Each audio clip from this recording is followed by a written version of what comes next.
మీ business ఏదైనా మీ ఊర్లో promotion చేయాలంటే అది సుమన్ టీవీతోనే సాధ్యం. ఇప్పుడే సంప్రదించండి. నిజామాబాద్ జిల్లాలోని అతిపెద్ద జీజీహెచ్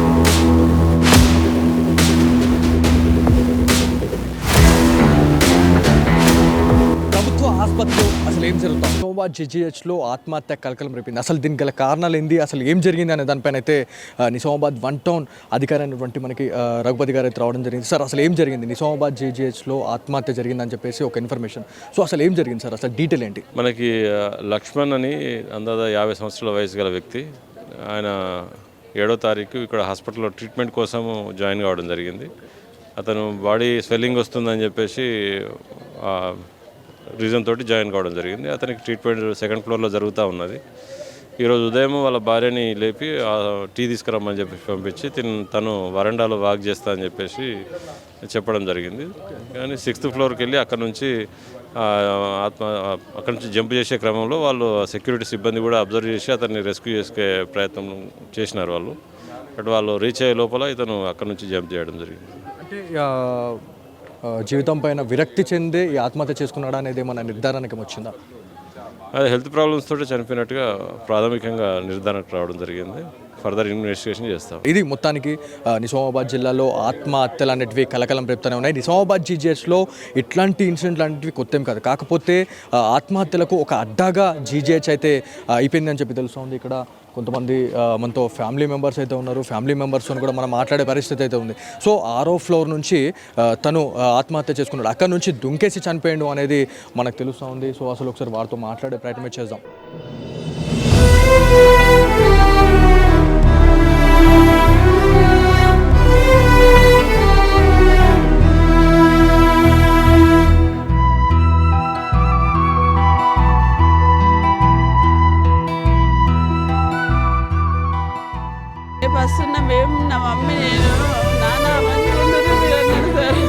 అమ్మ అసలు ఏమైందమ్మా? అసలు లక్ష్మణ్కి ఏమైంది? అసలు మొత్తం వాపులు వచ్చినాయి సార్, బీపీకి అయ్యి వాపులు వస్తే నేను హాస్పిటల్ తీసుకొచ్చిన సార్. హాస్పిటల్ తీసుకొస్తే ట్రీట్మెంట్ అంతా మంచిగా జరిగింది, మంచిగా అయిండు, సాఫ్ అయిపోయింది మొత్తం. కొద్దిగా పాదాల మీద వాపులు ఉన్నాయి అంతే. ఇంత ఛాయ్ తేపు అన్నాడు. నేను ఛాయ్ తెస్తాను, కిందికి వెళ్ళినా సార్. వచ్చిన 10 నిమిషాలలోనే మీదకి వేయండి, కిందికి. ఏ ఫ్లోర్లో ట్రీట్మెంట్ తీసుకుంటున్నాడు లక్ష్మణ్? 2వ ఫ్లోర్. అంటే 4 ఫ్లోర్లు కూడా ఎట్లా వెళ్ళిండు మరి? అతను ఏమైనా ఐడియా ఉంది? నడుస్తాడు మంచిగానే, మంచిగా నడుస్తాడు. నేను నా కిందికి తీసుకొచ్చి ఛాయ్ ఇట్లా తాగినాం సార్. నేను ఆయన స్కానింగ్కి వచ్చిన కిందికి అయితే నాకు ఛాయ్ ఆడద కసి తెస్తే ఊకే చల్లగా అవుతుంది, ఈడ తాగుదాం మనం అని అంటే తాగుదు సార్. నేను అటు తాగుదాం బా అని అడిగి పోయి స్నానంకి ఇట్లా చేయించిన, బాత్రూంలోకి పైసలు ఇచ్చి స్నానం చేయించి అన్నీ చేసి నేను లుంగి కట్టించి అన్నీ చేసినాక తీసుకొచ్చిన, మళ్ళా తీసుకొచ్చి పడబెట్టిన సార్. ట్రీట్మెంట్ జరిగింది సార్. ఇంత మంచిగా ఉంది ట్రీట్మెంట్, అంత సక్సెస్ అయింది. ఇంత మంచిగా కోలుకునే టైంలో ఎందుకు ఇంత పెద్ద అయినా డిసిషన్ తీసుకున్నాం? అదే ఆలోచన, నేను అదే అంటున్నా. ఇంత మంచిగా జరిగిన ఇంకా బాధ ఉన్నప్పుడన్నా చనిపోలేడు సార్. మాట్లాడుతుంది సార్, బాధ ఉన్న పక్క వాళ్ళని అడగండి సార్. నేను అబద్ధం అంటే పక్క వాళ్ళు కూడా పరిచయం. ఎవరైనా ఏమన్నా అన్నారా, లేకపోతే ఏమన్నా ప్రాబ్లమ్స్ ఏమైనా ఉన్నాయి? ఎవరు, నేను ఒక్కదాన్నే ఉన్నా కదా సార్. నేను చేసుకున్న భార్యనే. నేనన్నా అయ్యా నువ్వు ఛాయ్ తెమ్మంటారు కదా, నేను తెస్తా, నువ్వు లోపలికి పో, మెల్లగా పోవాడా అడుగుతున్నారు, జారుతావు ఇట్లా కూడా చెప్పిన సార్. మెల్లగా పో అంటే సరే అన్నాడు, పోయిండు సార్. పోతా అన్నాడు, పోలేండి నమ్మకట. మీరు ఎక్కడ ఉండేది? దొడ్డు కమరయ్య నాగరం హోల్ నాగరం ఇక్కడనే. ఎన్ని డేస్ అవుతుంది ఇక్కడ ట్రీట్మెంట్? 5 రోజులు అవుతుంది. 5 రోజులు అవుతుందమ్మా. నీకు లక్ష్మణ్ ఏమవుతుంది? మా దగ్గర మేము అందుకున్నాం అయ్యా. అట్లానే సార్ ఇలా బొమ్మంటాడు ఎట్లన్నా సార్ అనే వచ్చేసినాం సార్. నేను అన్నీ అనుకున్నానా, ఇక నైట్ అంతా నాకు నిద్ర లేదు. ఇక అయినా మూత్రం పోయింది బాగా, తీసి అదే ఇక అది మొత్తం తీసేసినాక. ఇప్పుడు నువ్వు అంటే మీ నాన్నతో ఎప్పుడు మాట్లాడినావు లాస్ట్ చివరిసారిగాను? నిన్ననే మాట్లాడినావు. ఏమన్నాడు? ఏమన్నా అన్నాడా? ఏమైనా ప్రాబ్లమ్స్ ఉన్నాయి, భయం వేస్తుంది, లేకపోతే ఇట్లా అని చెప్పేసి ఏమన్నా మాట్లాడు? ఏమన్నాడు? మంచిగా ఉన్నది, నేను రేపు లేకుండా వెళ్ళినా స్వామి. రేపు వస్తున్నా మేము నా మమ్మీ నేను నాన్న మంచిగా ఉండరు మీరు అన్నాడు సార్. అమ్మ ముస్లిం అమ్మ అన్న. ఏం మనసులో పెట్టుకుండు అంతగానం ఏం మనసులో పెట్టుకొని ఇదంతా చేసిండు అని ఏం మనసులో పెట్టుకోలేడు సార్.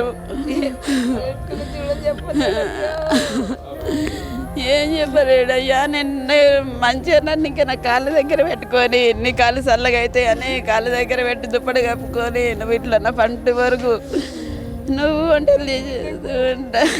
అమ్మా, మీరేమవుతారు లక్ష్మణ్కి మీరేమవుతారమ్మా అత్త అవుతారా? ఏమైంది అసలు ప్రాబ్లం ఏందమ్మా ఏమైనా ప్రాబ్లమ్స్ ఏమన్నా ఉన్నాయా? నాకు తెలియదు నాన్న, నేను ఇప్పుడు ఉప్మా అనుకొని వచ్చిన తెలియదు నాకు. ఉన్నారా అనుకొని వచ్చిన. ఎట్లా ఉంటాడు మీ అల్లుడు ఎట్లా ఉంటుండే మరి అందరిని మంచిగా చూసుకుంటూ ఉండే నాన్న, మంచిగా ఉంటుండే, అందరితో మంచిగా ఉంటుండే.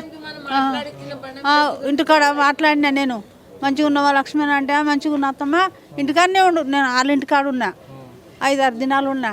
ఇక మా ఇంటికాడ నాగారం ఇక ఇంటికాడ బియ్యం పోస్తుండని ఇంటికి పోయినా మా ఇంటికి వచ్చిన.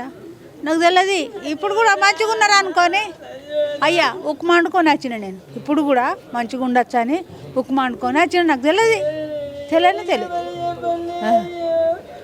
ఇది మొత్తానికి నిజామాబాద్ జిల్లాలో దారుణం అయితే జరిగింది.